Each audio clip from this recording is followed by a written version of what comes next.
Hi, and welcome back to my channel. Well, today I'm going to show you how to make some gingerbread cookies, low carb and low sugar. So the first thing you're going to do is you're going to mix together some almond flour,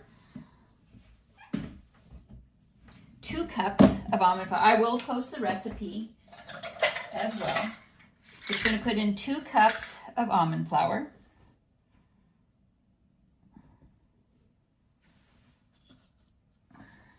1 cup,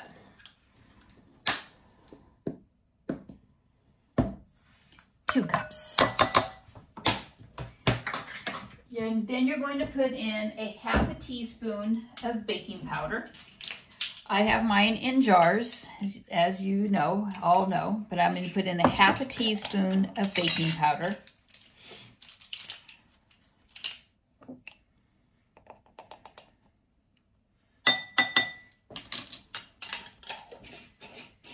I'm going to put in a 1/2 teaspoon of xanthan gum.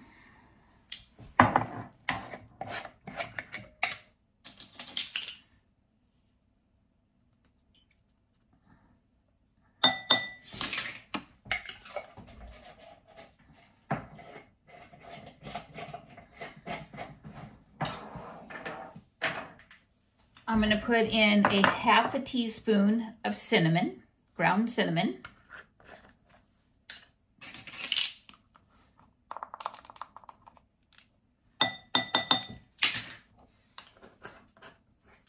I'm going to put in 1 teaspoon of ground ginger.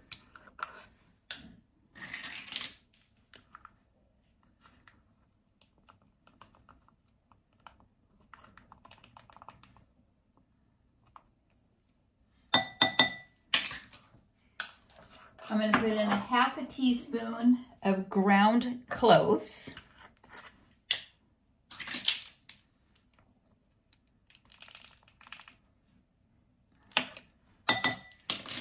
And a 1/4 teaspoon of ground nutmeg.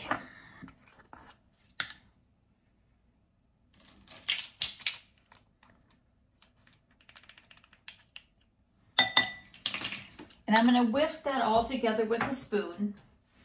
So then that way it gets blended into the flour mixture. And you would expect, normally in gingerbread, you normally expect to see like molasses and stuff like this. This recipe does not use any molasses, which has a lot of sugar in it. We're going to actually be using it without the molasses. So again, this is a low carb, low sugar version of gingerbread cookies. In another bowl, I'm going to mix in a 1/4 cup of butter. So that's about 4 teaspoons, I believe. Let me just make sure, or tablespoons, sorry. A 1/4 cup of butter using tablespoon wise is 4 tablespoons of butter if you're using a cube. So it's basically 4 tablespoons. So I have 1 tablespoon, 2 tablespoons, 3 tablespoons. So I'm going to go ahead and put that into the mixture here. And I do actually have 1 extra tablespoon here. And it should be softened or room temperature. So if it's not room temperature, feel free to defrost it or put it in the microwave for a few seconds to make it a little bit more creamy. Mine has actually been sitting out at room temperature because I was getting everything ready. So it is room temperature.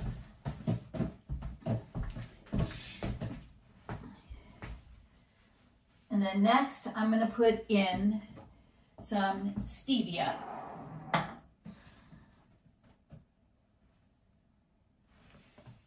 If you don't have stevia, you can use Splenda. It's just, you know, on there, or coconut sugar or monk fruit. So I'm going to put in a 1/2 cup of stevia into my mixture here.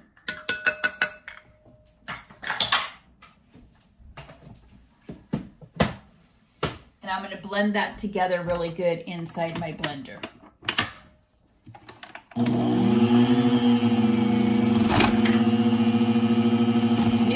my butter's still a little bit hard, but it is room temperature, so it will mix in. And you want it so that it is kind of creamy when you're doing it.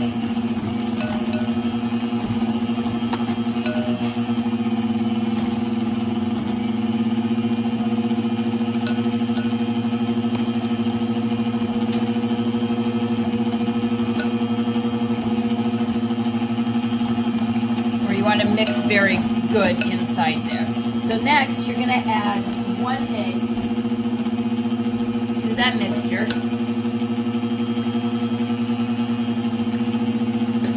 And you're also going to add some vanilla extract. And you're going to want to put in 1 teaspoon of vanilla extract to add to that mixture. And you're going to continue to stir it up so it gets mixed.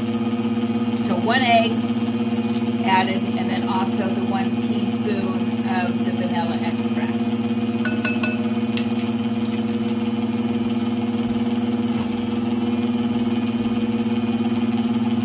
And you're going to mix it until it becomes very creamy and mixed all together. Just depending on which way you rotate your bowl is fine too. I just kind of go back and forth sometimes on mine.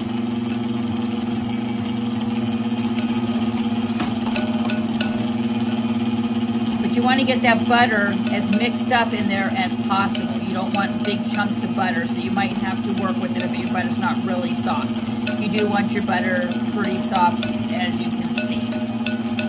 You're also going to need some parchment paper or some wax paper, so when you do roll up the gingerbread to put in the refrigerator, that you have a piece of paper readily available. Do not use plastic wrap, because if you use plastic wrap, it will stick, and it does have to get in the refrigerator for a little bit in order for it to cohesive, so that way you can make your gingerbread thing. You can use this recipe to make a gingerbread house if you want, and I can also post a recipe for the icing on that as well. If not, you can use, whichever you prefer. And there's just little gingerbread people. So next, I'm going to go ahead and lift this up, stop it, and I'm going to lift it up, and I'm going to add the flour mixture that we made that has the cinnamon, the nutmeg, the cloves, and the xanthan gum and the baking powder into here.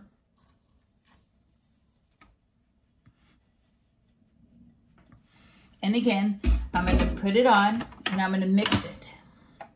I'm going to start it out on 1, so that way it kind of doesn't splatter out. And you're going to make the dough. And you want it to be as mixed as possible, so that way you don't see any dry ingredients here.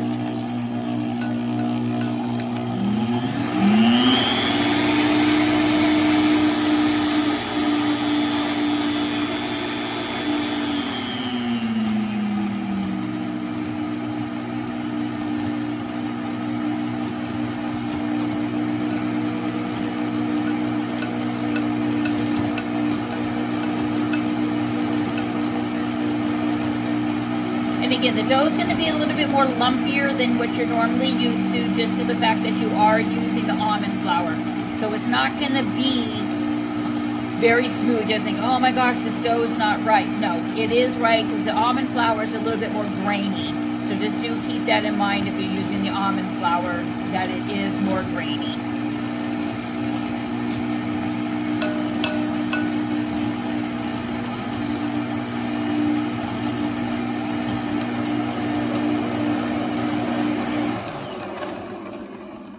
Okay, so as you can see, I do have everything all mixed together.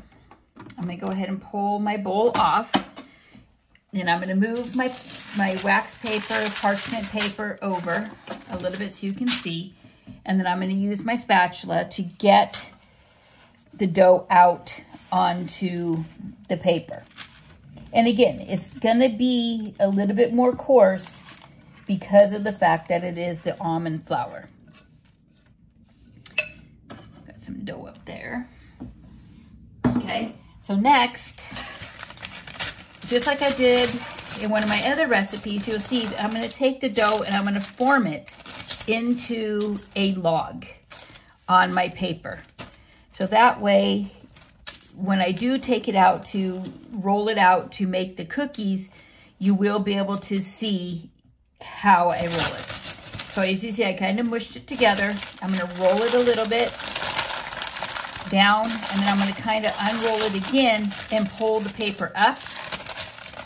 And then I'm going to squish it out, spread it out like I am, and then I'm going to roll it like that. So this is going to go into your refrigerator for about 45 minutes in order for the dough to get to where you can roll it and make the cookie shapes with them. Okay, so I will come back in an hour.